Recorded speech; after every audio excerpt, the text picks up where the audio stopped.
Hi, my name's Emma. I'm the School and Youth Programs Manager at the Bainbridge Island Museum of Art, and I'm here today for Art in Action, BIMA from Home.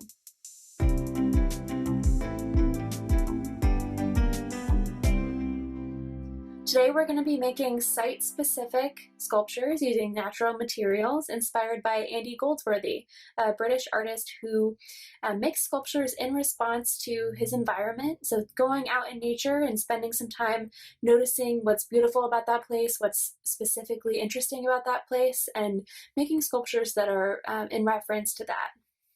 So we're going to be going outside, whether that's in your yard or maybe to a nearby park, and you're going to think about what materials are there that might be interesting. So you're going to look for things that you can make multiples of. So maybe it's picking dandelion flowers, because those are weeds that most people don't want spreading in their garden. Maybe you're finding flowers that have already died or leaves that have fallen off of trees. In my yard we have a lot of pine cones, so I'm going to be using pine cones mainly in my project today.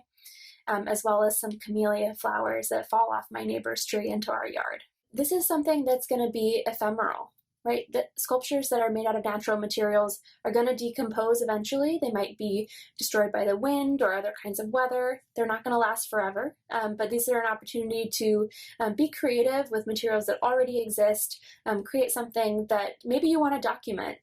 Perhaps you want to take a picture or make a video of your artwork, since it won't last forever. The number one example of this kind of art are stacked rocks, which are easy to do at home. But today I'm going to be showing you using some natural materials from my garden and walk you through that process. So you can see here I've got flowers, pine cones, and a set of gloves that I'm going to use as I'm assembling this work of art today. And I collected these just from my yard, so hopefully you've got some great stuff around your home that you can use. And I picked a spot that's nice and flat. I can kind of arrange them. And I'm responding directly to my environment. So these pine cones are lined up right on the edge of the kind of sidewalk area in between the cement and the glass. And I had so many pine cones that I had collected. I'm actually lining them up in 2 rows there.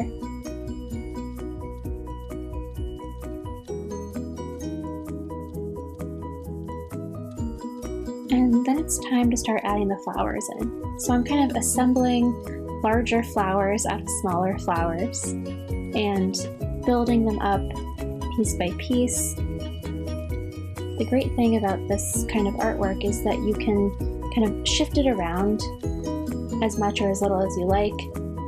If you make a mistake or want to try something a different way, it's really easy to kind of start over. So I made those flower shapes, and then I'm going back in with pine cones just to bring that line through a little bit more. Adding some highlights with the flowers. And then I still had some remaining petals from those bright pink camellias. So I bring the camellias through just petal by petal, adding those into my composition. And that's it.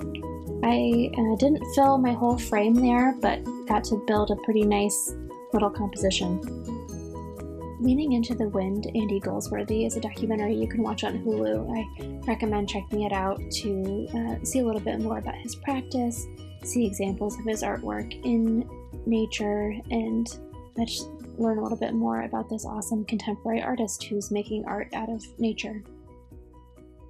I'm looking forward to seeing what you all make for your site-specific outdoor sculptures, what materials you find in your environment that are interesting and can make a really cool work of art.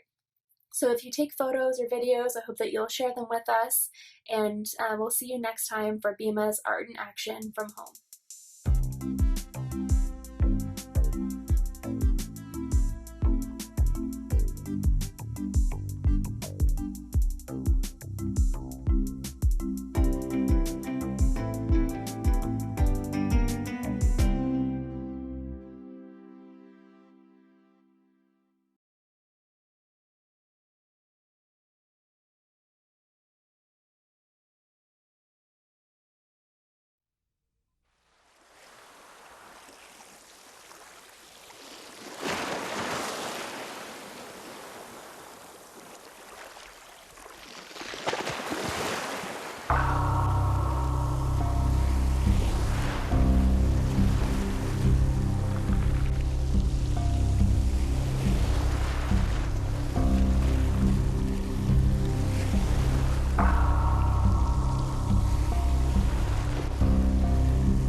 This country began with a strong commitment to the settling of land.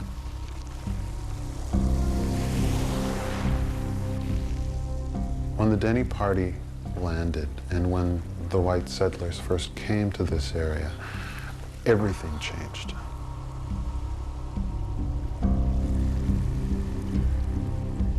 This sense of unknowing pervades the experience there. No one knew really what was going on. They were hopeful and fearful at the same time.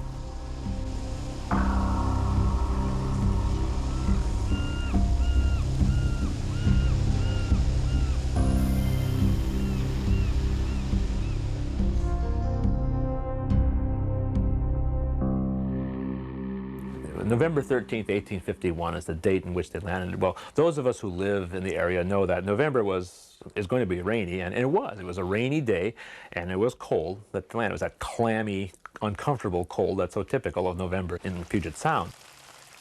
The Exact was a very small sailing vessel, was not primarily en route for Puget Sound. It was on its way to the Queen Charlotte Islands.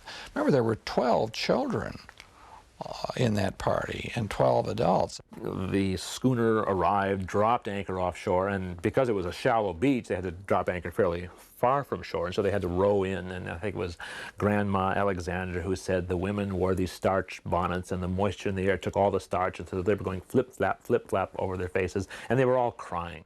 And for one thing, these were people who had never been on an ocean. These were people who had never seen salt water in their entire life. And we're out in the open sea, going around the Olympic Peninsula, which is some of the roughest water in the world. They were being tossed about. They were seasick. They were miserable. And so they got to, and where did they come?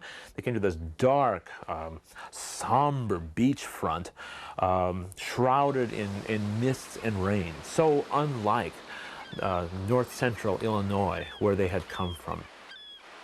They had already come 1,700 miles overland to Portland, and they had stayed there and gotten malaria.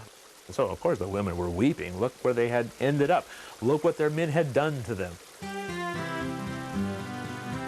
The natural abundance of this area dominated everything that we did.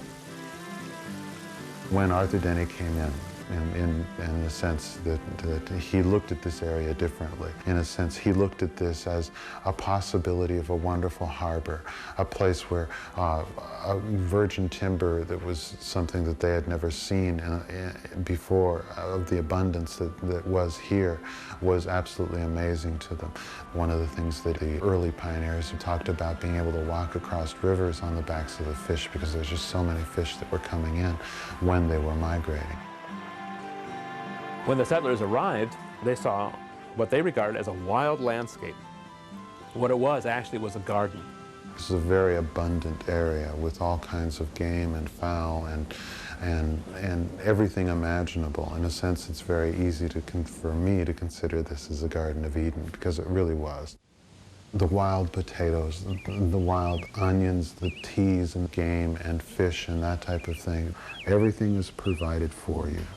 Our clothes were made out of cedar bark. Canoes were also made out of cedar trees. I would use the branches from the cedar tree to lay on at night to make the ground more comfortable. It was all here. We didn't really need to go too far to find the things that we needed to live.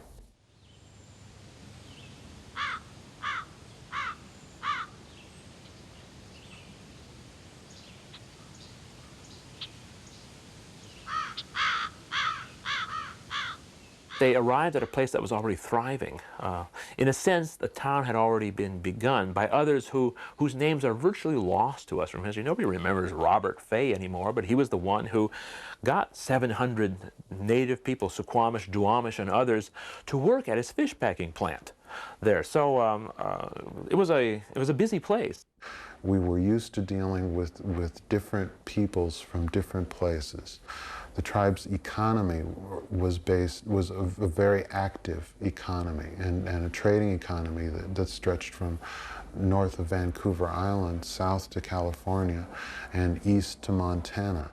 This was a very complicated place at a very complicated time. There was it was American territory, but there was a British monopolistic company that was basically running the show, the Hudson's Bay Company. There was a lot of competition between Americans and the British within the area for trade, native trade. There were thousands of native people who were powerful, who had money, who really could make or break a settlement.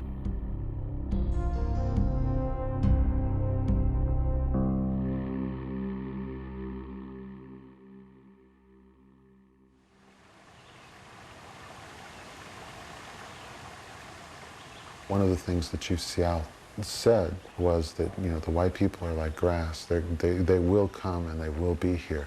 We cannot do anything about that. We cannot stop them. And the Indians in this area were, through necessity, thrown into a position of welcoming with open arms and to look at the new white settlers as very important people.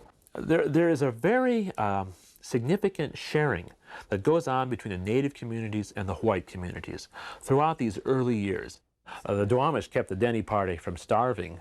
All the things that were right there at their doorsteps and out their back door were all there, but they didn't know how to survive. The first thing the Duwamish had to offer to white settlers was food, fresh food.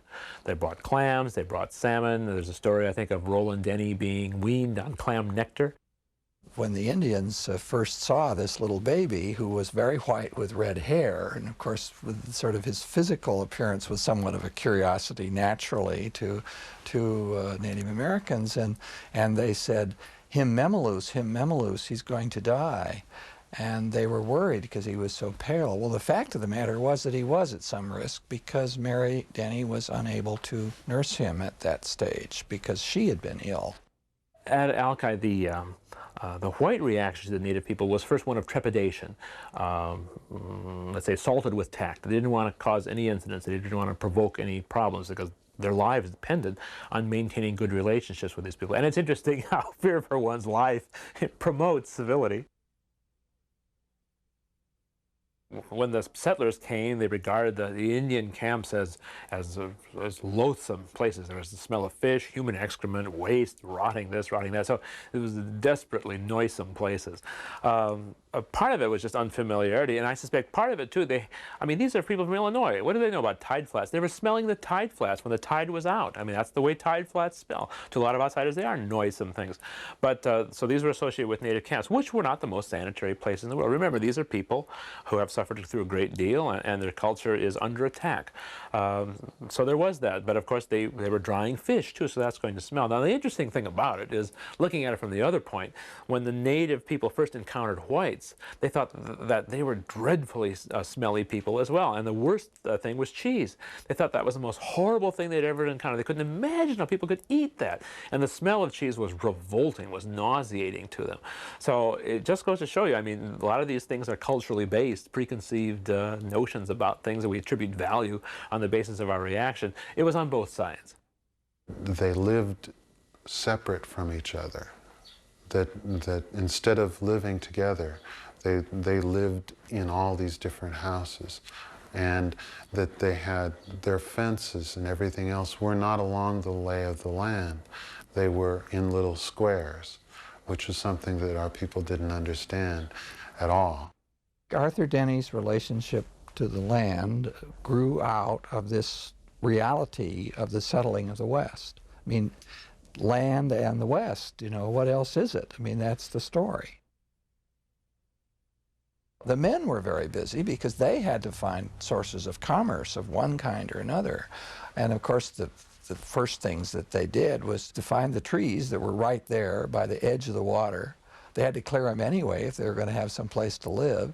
And they'd ship the trees out, and San Francisco was already beginning to absorb the trees. Economic activity is essential to the growth of a community, and land was the means to make it move.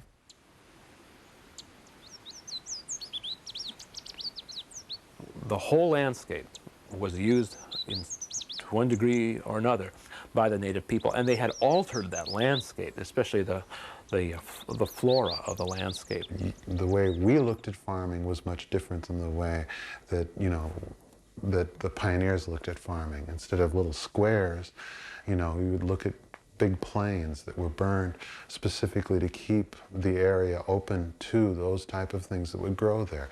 The settlers were unfamiliar with that, and so when they saw it, all they saw was open land or forests or whatever, and in the open lands with all these unfamiliar plants that had very succulent roots and bulbs beneath the ground, well, they loosed their hogs into those areas because that's what hogs fed on. They fattened up their hogs and in the process wiped out the native gardens, which reduced the native supply of carbohydrate, which meant that they then had to depend on outside sources like flour, which disrupted their internal economy.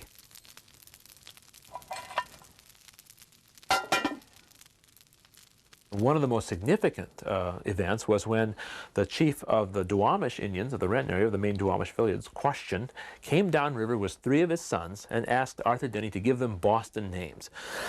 And he did.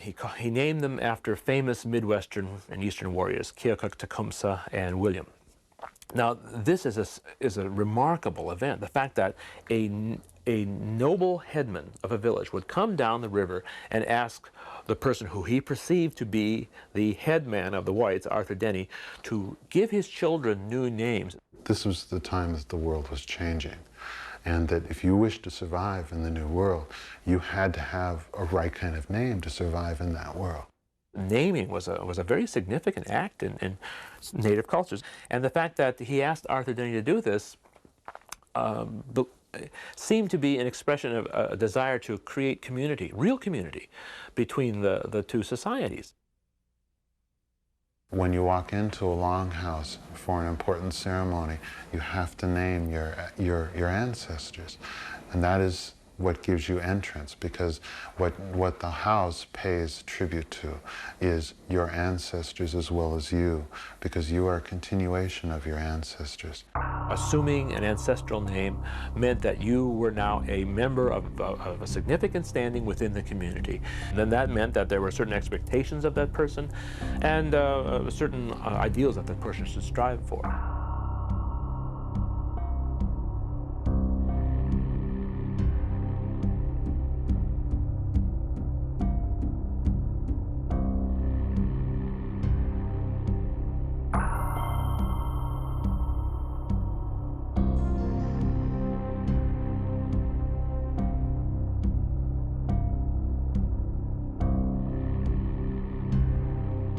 It's very interesting that the city of Seattle was named after Chief Seattle.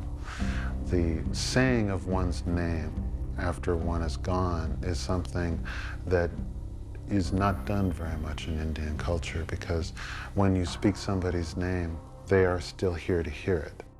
He was respected in the community, but he was only one of many leaders. Each group had its own headman, and they were fairly autonomous. We have Question from the Renton village. There is Curly, the settlers called him Curly because he had curly hair, who lived and was the headman of the village on the east side of Elliott Bay. So there were all these leaders, and agreement was achieved through consensus. Chief Seattle was apparently a very good speaker. He had a presence that goes with a good speaker.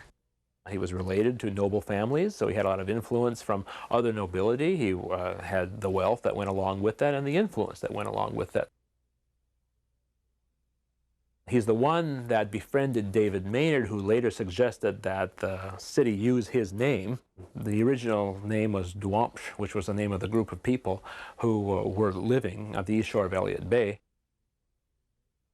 But this did not please Seattle because that was his personal property.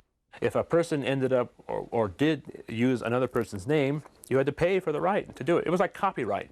And so apparently the payment was made and Seattle was satisfied. Then of course there's this other legend that he was afraid he would turn over in his grave if his name was mentioned. I suspect that's a little bit Midwestern leg pulling and storytelling.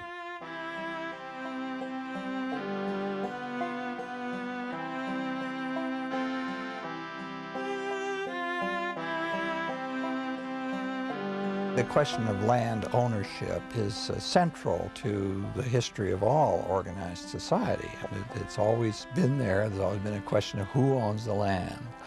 You lay that sort of tradition, Western European, if you want to call it, you lay that tradition off against people whose concept of the land is essentially that all of it belongs to all of them, there's an obvious clash. Not all Native people were happy that these Americans were showing up, and that more and more of them were showing up. And there were already voices in the Native community saying that we have to get these people out of here.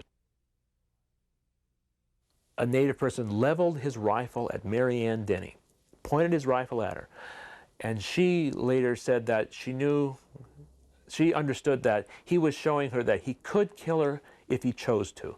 It was a threatening gesture. He wasn't going to, but he just wanted to let her know that people lived only because the Native people were letting them live. It was a struggling community. These were communities struggling to live with one another. We understood how to make alliances through marriages and through giving of large receptions and large gatherings. There were very, very few unmarried white women who were not already spoken for.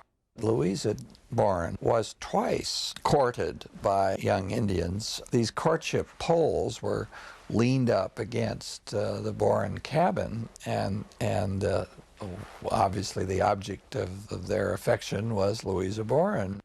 The long poles are important to my people because they're part of the longhouse ceremonies. In the sense that with these younger men, this was a status of they were important.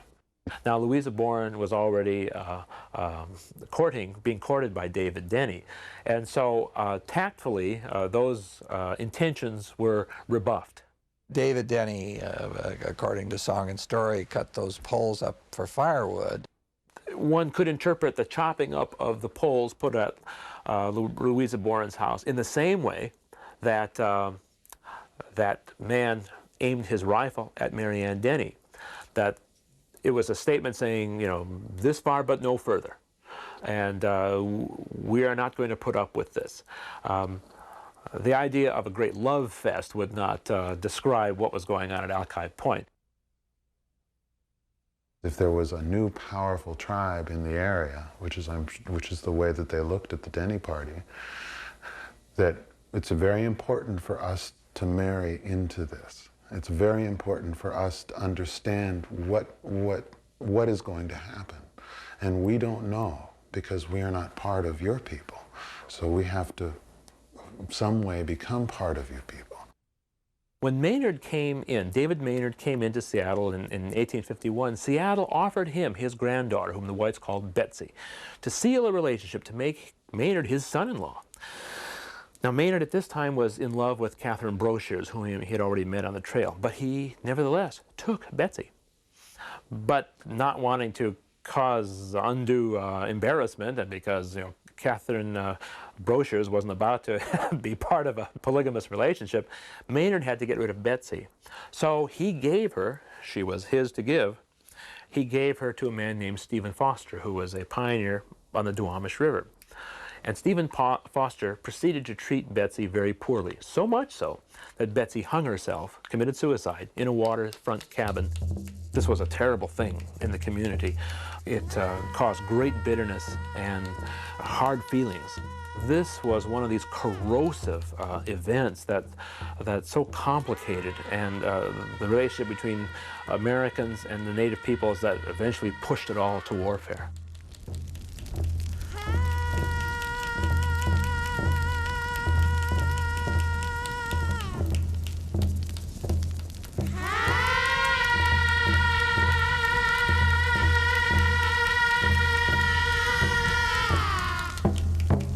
There's a great deal of variation between the relationship between the Native Americans and the whites were in different parts of the country. The record of the immediate Indians and settlers in this area is substantially better than it is in other parts of the country. When Arthur Denny died on the corner of First and Union, or Front Street as it was then called, when he died, he had an orchard on University Street running from 1st to 2nd Avenue. The local Indians settled in that orchard for a period of several weeks out of honor to him and for waiting for the return of his spirit. And nothing, it seems to me, could be more symbolic of the breadth and strength of that relationship. The Denny family is still alive here in Seattle. At different times, the tribe has fallen upon hard times, trying to keep a tribal office open, trying to do things for our people. At different times, the Denny party has been, or the Denny family has been very happy to donate money to the tribe. And they still do so with great respect. I think the frontier was a tremendous challenge that tested them. It was a test, and being tested often has incredible results in terms of your capacity to do things later on. The legacy of the pioneering experience upon the Duwamish is catastrophic. It is absolutely catastrophic. A world taken away, a lifeway destroyed, a language destroyed. I don't know how one could conceive of it in other than catastrophic terms, cataclysmic terms. At the same time, they were hurried pell-mell into this revolutionary dynamic society that the Americans created here, and whatever profit that may come is part and parcel of that whole process. But in terms of the culture, it was death.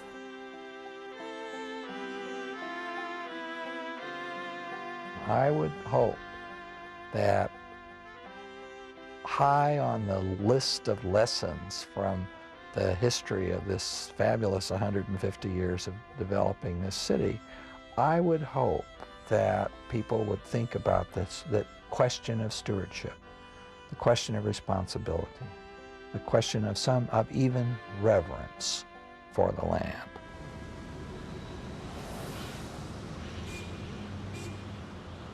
I was coming back from Washington, D.C. about a year ago, and I was flying into Seattle, and it was at night. And I was just sitting there thinking, I said, I wonder if we had old Chief with me right now, what he would think.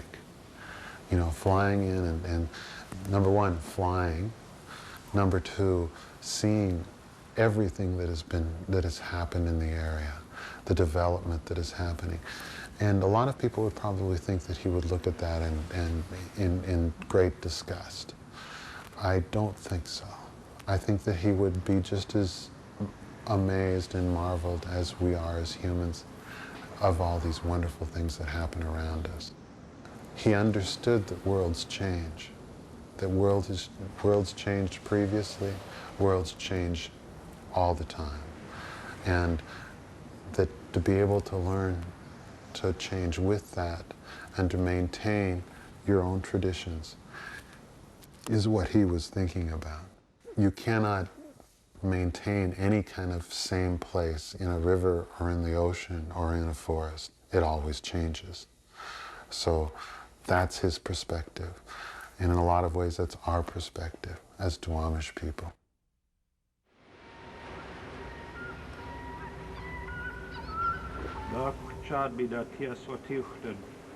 Every part of this land is sacred to my people.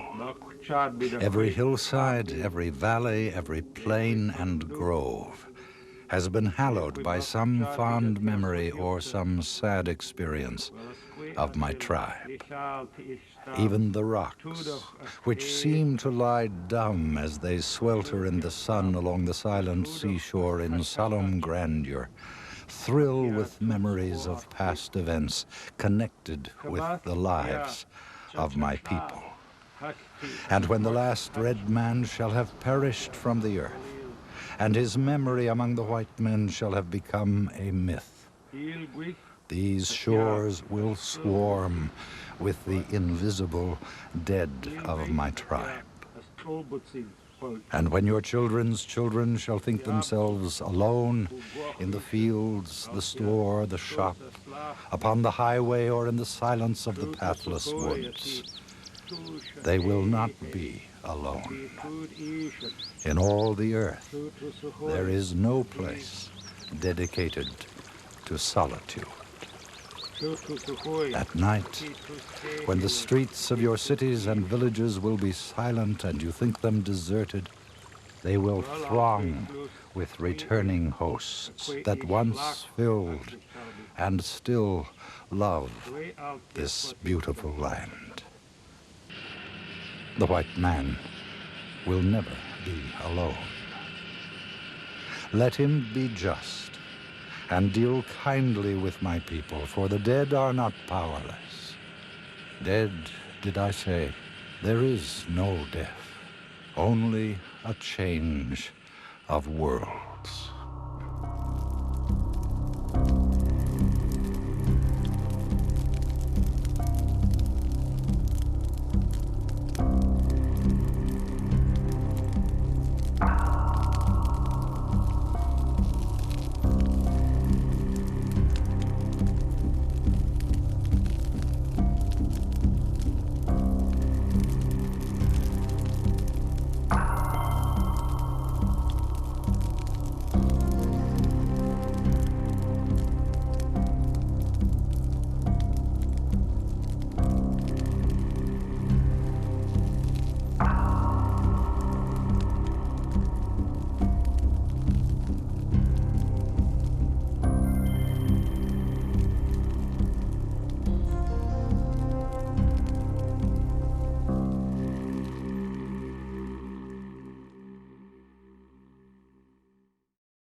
Hi, I'm Becky Johnston with the Bainbridge Island Museum of Art here with Art in Action for BIMA at Home.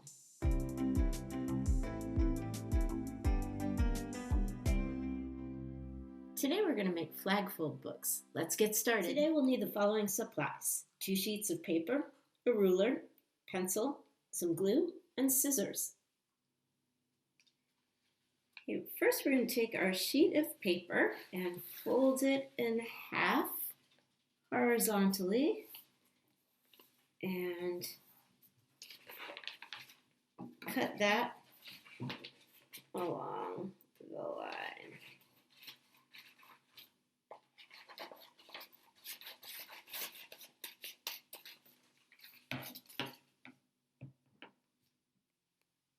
Take one of those sheets of paper and we're going to use that to make our spine. We're going to do that by folding our paper in half, and then we're going to open it and fold the 2 edges in towards that middle line, kind of like making a shutter for windows. Then we're going to take those shutters and fold them back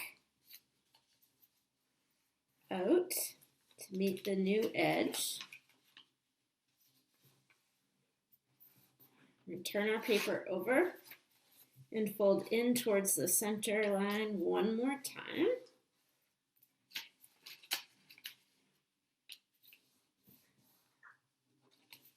And then fold that in. And we have now got an 8-section accordion fold.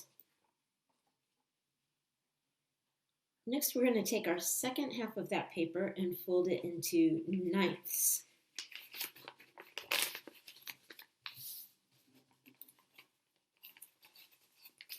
And then we'll cut along all of those lines, which will give us the flags for our book. Okay, now we're ready to start gluing our book. You're going to take the accordion fold that you made earlier and orient it so that you have 2 valley folds at either end of the book. And we'll start by gluing the top flags. And what you'll do is you'll take that first flag and place some glue on the bottom left, about 1 1/4 inches worth of glue. And you'll glue that to the top of your first mountain fold. And then we'll take our second one on the top, put some glue on that, and then glue that on the next mountain fold that you've got.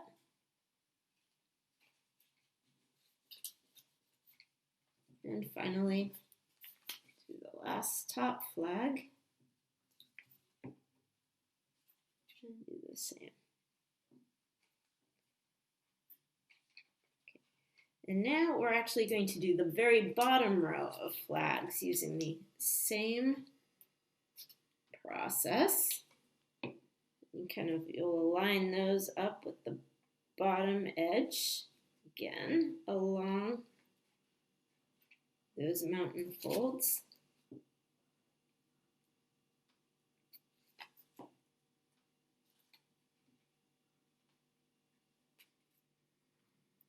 For our middle flags, we'll want to put glue on the right-hand side of our flags, about the same amount, and we will glue those to the opposite side of our mountain folds.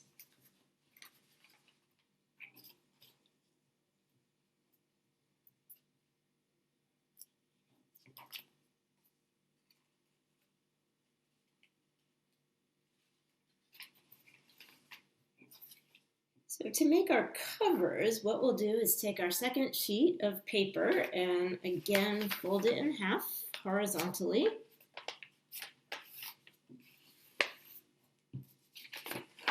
And cut it in half along that line.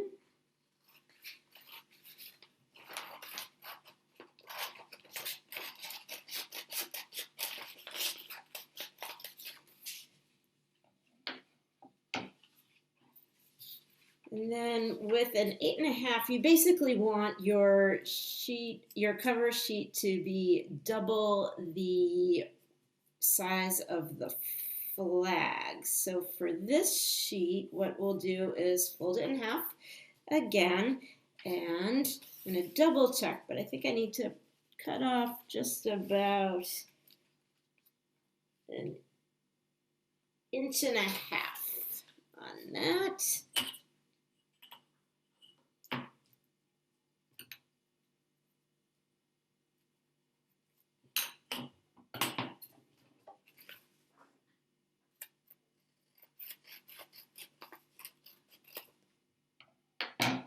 And then to attach our covers,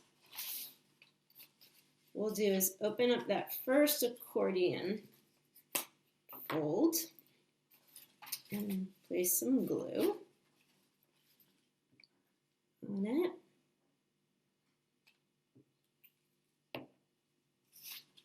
And line up your cover to that edge, attach it, and then we'll close up our book and place glue along the tab and the inside of the cover, and fold it back. And then we'll repeat the same process for the back cover. And that is your completed flag fold book. And this book structure is good for either creating content before you start the assembly process, or you can add content after you have assembled the book. This structure has so many variations and possibilities. It's a really great one to play around and experiment with.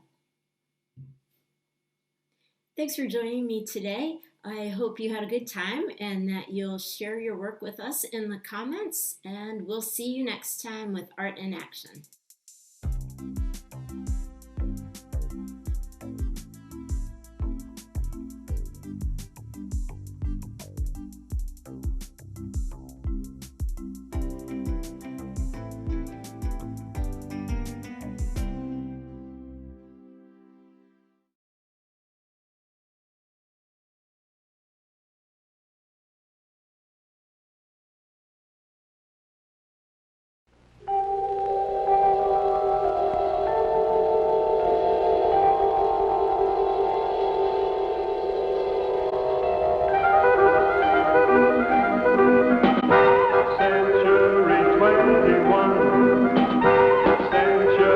21, how will life be in the 21st century?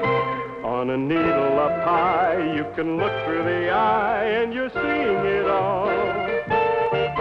Yes, you're seeing it all. As the present unfolds, what the future beholds, you're elated, fascinated. It's a wonderful age on a beautiful stage, demonstrated for you, been created for you. It's just a part of the thrilling start of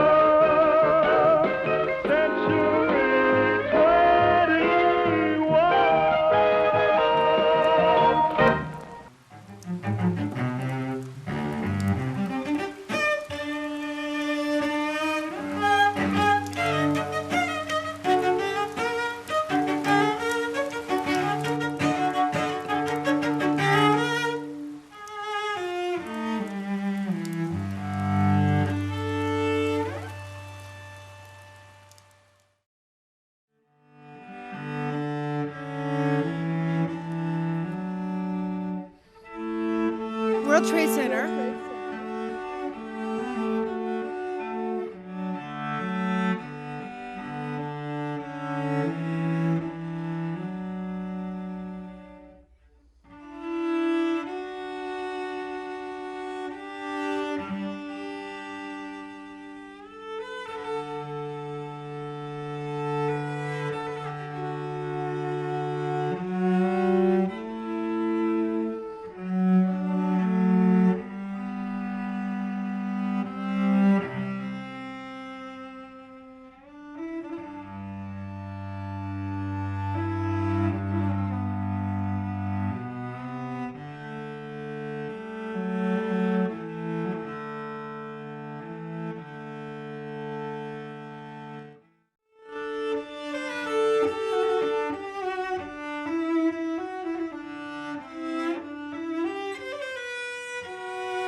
can look through the eye and you're seeing it all. Yes, you're seeing it all. As the present unfolds, what the future beholds, you're elated, fascinated. It's a wonderful age on a beautiful stage, demonstrated for you, been created for you. It's just a part of the thrilling start of Century 21.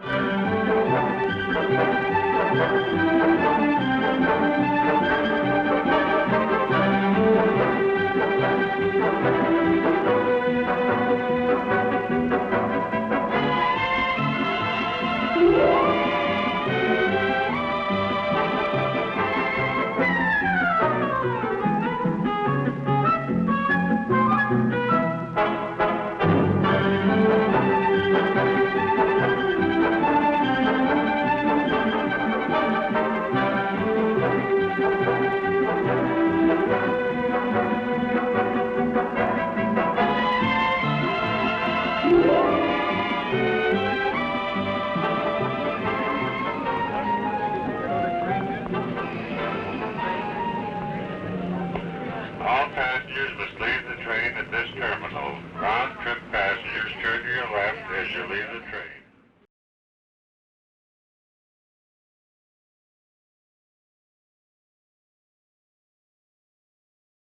Hi, this is Emily Brown. I'm a teaching artist at the Bainbridge Island Museum of Art, and I'm here for Art in Action at Home. Today we're going to do a really fun project with watercolor and leaves, where we're going to make actual impressions and kind of print with leaves onto our paper to make these really amazing images and products. We're going to have a really fun time. This is a really great project.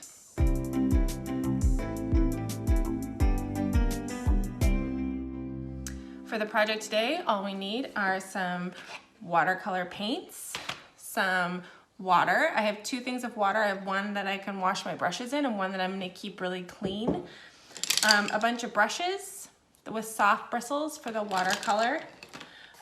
Some nice paper that won't fall apart when it gets too wet. Watercolor paper would be perfect. I don't have any, so this is just a nice thick art paper, and this will work really great too. And then a bunch of leaves or plants that you can find from your garden. Weeds and soft leaves work really well. Buttercup leaves, dandelion leaves, anything like that is just perfect for this. Okay, let's try. Okay, so the first thing we need to get started is a piece of paper. Here's my paper. I need a brush and some paint. So I'm gonna start out with a green because we're using flowers. So I'm gonna start with a green, and then I'm just gonna keep adding water. And you can see it's a lot more puddly. You want it to be pretty covered with water. And I'm gonna go not all the way over the edge, but kind of close to the edge, and then start adding other colors in there to kind of make it not just that one green. Add some blues, lots of water.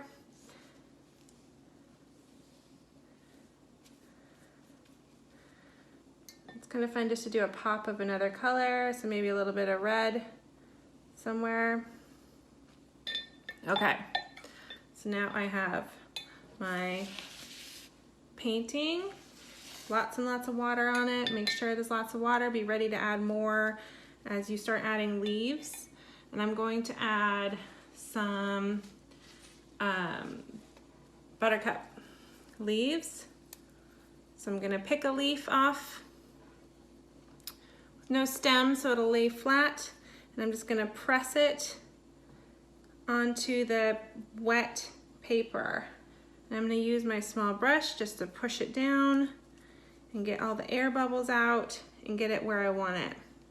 And you're going to do this with as many leaves as you want on your painting, on your print.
Okay, now I've got 9 of these done with their paint all the way done. I've got the plants pressed on them, and now the hard part, I have to wait for them to dry, and I need to wait for them to dry all the way before I take the plants off.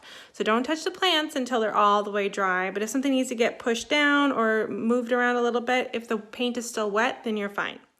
Okay, so now I have taken the leaves off of some of these and I know it's ready, and look how beautiful these are. These were Japanese maple leaves on these two, and this one was a geranium leaf. It's a little bit more subtle, but look at that beautiful texture in there. So all you have to do once they're all the way dry is just slowly peel the leaves back, and you get these amazing textures and really, really lovely compositions.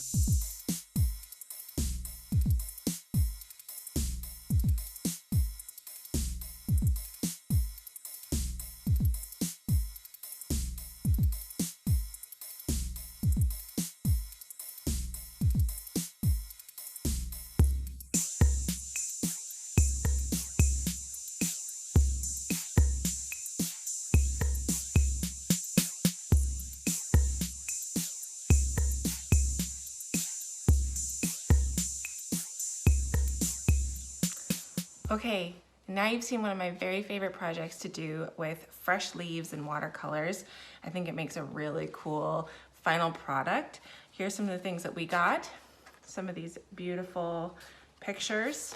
And I would love to see what you make.